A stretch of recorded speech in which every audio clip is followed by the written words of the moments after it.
When you hear the name GTA Online, what do you think about? Do you think about crime? Do you think about customizing cars? Do you think about racing around the streets in those cars? Or maybe even just playing some heist with all your friends? These are the things that the GTA franchise is known for. Petty street crimes and cars. Normal cars, sports cars. Not flying cars that carry homing missiles. In this video, I will discuss how futuristic things, like this Deluxo, changed GTA Online. But did it change it for the better?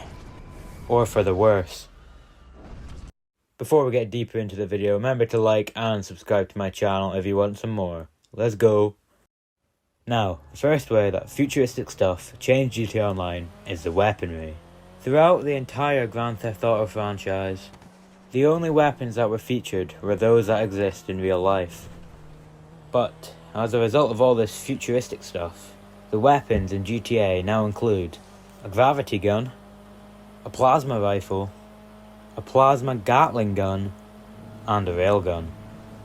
Or, if you want to kill someone from the comfort of your facility, you can signal all your satellites to hit a player with the orbital cannon, which allows you to bomb any player at any time and any place. So as you can probably see, this new wave of futuristic weaponry doesn't really fit in with the realism of the rest of the Grand Theft Auto series. And though these weapons are extremely expensive, they are also very, very useful. You can use your up and atomizer to get your vehicle out of anywhere you could have gotten it stuck. Both plasma weapons are extremely effective, and there is almost no way to counteract the orbital cannon. But moving on from weaponry, let's talk about vehicles. Now, in a game called Grand Theft Auto, the vehicles are the most important feature, especially when taking into consideration the game is about stealing cars. Now, while some of the futuristic vehicles are somewhat believable, like the Stromberg for example, the rest are just downright unbelievable. Some of these vehicles make you feel like you're playing a children's action-adventure game. And some of these vehicles are just so out of place that it ruins the timeline where this game is supposed to be set. What started as an innocent gliding bike quickly developed into the Oppressor Mark II, which is a fully flying bike with a homing missile system. Additionally, we have flying cars, tanks with plasma cannons, Batmobiles, and all other types of crazy shit. Now, these vehicles do make grinding missions a lot easier. But, do they? I mean, since these vehicles have come out, the chances of you getting griefed have drastically improved. I mean, I've been griefed so many times by Oppressor Mark II users that I have vowed never to own one. And to this day, I have honoured that vow. But all these new futuristic vehicles have damaged GTA in a way you might not have thought of. GTA is about cars. And when you load into a lobby, how many times do you actually see people driving around in cars? The majority of folk are just flying around in all types of crazy shite. I mean, you rarely ever see any cool cars driving about. Usually it's just all Oppressor Mark IIs and Deluxos and Scramjets. The sight of a regular car is becoming a rarity. And in a game that centers around cars, you kind of see how this could be a problem. But I think Rockstar knows what it's doing. It's no secret that more and more children join GTA Online every single year. And these kids do not care about realism or anything like that. All they care about is fun. And all of these futuristic items will in turn satisfy all of their needs. Well, until they realise how expensive all of these futuristic items are, which will lead them to begging their parents to buy them shark cards. Because these kids are not willing to sit around and grind for money. They don't have time for that. They need access to all this cool shit right now. So they will turn and they will buy as many shark cards as it takes for them to afford all this cool shit. And I think that Rockstar is very, very well aware of this.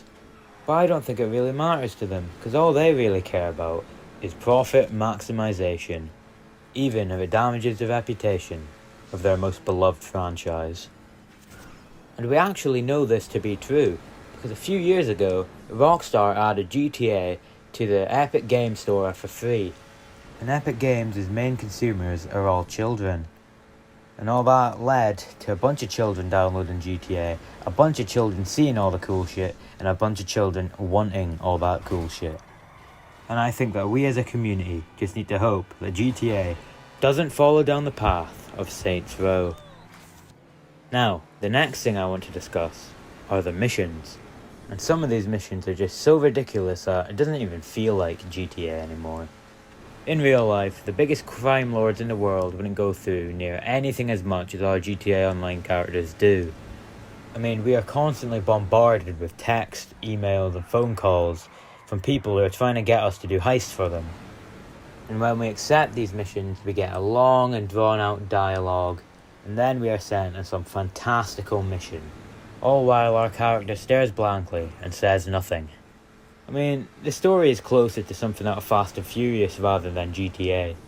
I mean, some of the things that take place in these missions are just so far beyond where we're supposed to be in the timeline that even just driving cars with 4 wheels may be considered retro. The days of petty street crimes are very much over. These days, we are more likely to save the entire Earth rather than just rob a simple store. I mean, nowadays we operate out of futuristic bunkers and facilities. And some of the things that we have access to are just out of this world. We can store all kinds of vehicles in a massive underground facility, which can all be reached by a huge underground elevator. It's almost like we're the head of some elaborate military organization, rather than a petty street thug that we're supposed to be. In the story mode, all of the big heists are centered in reality, so I don't understand why GTA Online can't have the same thing. I mean, Rockstar is just sacrificing integrity in order to make a quick buck. And I mean, all of this just takes us so far away from where we are supposed to be. I mean, our characters are more like government agents rather than street criminals. And this entire situation reeks of exploitation by Rockstar Games. All they are concerned about is the next shark card purchase. They couldn't care less about the game's integrity. And seeing this has got me kind of worried for GTA 6. And I can only pray that that story is centered in reality and not some mystical fairyland like GTA Online. And I know quite a lot of people actually agree with me on this. Many avid GTA players do not want to see any futuristic vehicles in GTA 6 Online, or even in the story mode.